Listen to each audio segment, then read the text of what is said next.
The PS5 Pro was long awaited. When it was announced, however, it caused a furor instead of cries of joy, as the price of the new console was too high for many. Nevertheless, Sony has basically delivered exactly what was expected, a sensible upgrade for the PlayStation 5 because the Pro model can finally do what the normal PS5 should be able to do, like next-gen graphics, now more like current-gen, stable and high frame rates, 4K gaming, and real ray tracing. What exactly do you get with the PlayStation 5 Pro? Does Sony keep all its promises? And for whom is the console actually worthwhile? We've tested the PS5 Pro and are convinced. There's currently no better gaming package, at least not as a console. On paper, Sony delivers a sensible improvement for the PS5 Pro. Not much has changed in terms of CPU performance, as Sony still uses an AMD Zen 2 processor with 8 cores. However, the graphics performance increases notably, which according to Sony gives the console 45% more power. The larger storage space is also exciting because what console fans always want is more space for games, especially with titles that can take up to several hundred GB of space, so this is worth its weight in gold. In terms of RAM, the PS5 Pro gets a small bonus in the form of 2 GB of DDR5 memory, which is primarily reserved for the system itself. This means the games can access the full 16 GB of DDR6 without limitation.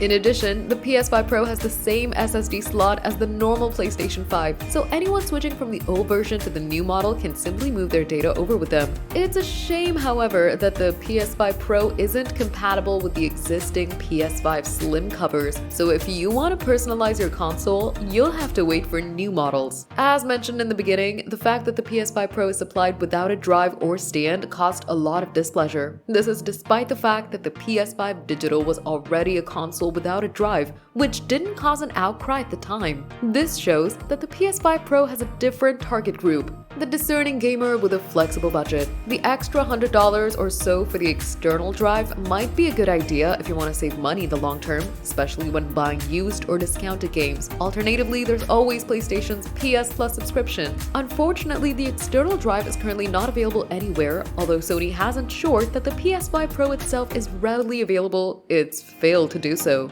The stand for the console is also not available even 2 weeks after release. However, you can at least fall back on other suppliers, but there's no other disk drive that's compatible with the console. In our opinion, Sony has created an artificial shortage that could have been avoided. The PS5 Pro would have definitely have a better overall package with the drive. However, we can't understand the problem with the lack of a stand, as the console is better placed horizontally anyway, for which small feet are also supplied. But what can the console actually do once it's up and running? Quite a lot. Sony promises that gamers will no longer have to choose between better graphics and better performance. This is because the PlayStation 5 Pro doesn't deliver graphics cracks like Horizon, The Last of Us, or Final Fantasy VII, which have to make do with a timid 30 frames per second, but instead achieve at least 60 frames per second. But what Sony isn't telling you is that you can still choose between 2 different modes. For some games, however, these are no longer called performance or graphics, but have new names. Other games, such as Hogwarts Legacy, retain the old modes, so you can still choose whether you prefer higher FPS or better visuals.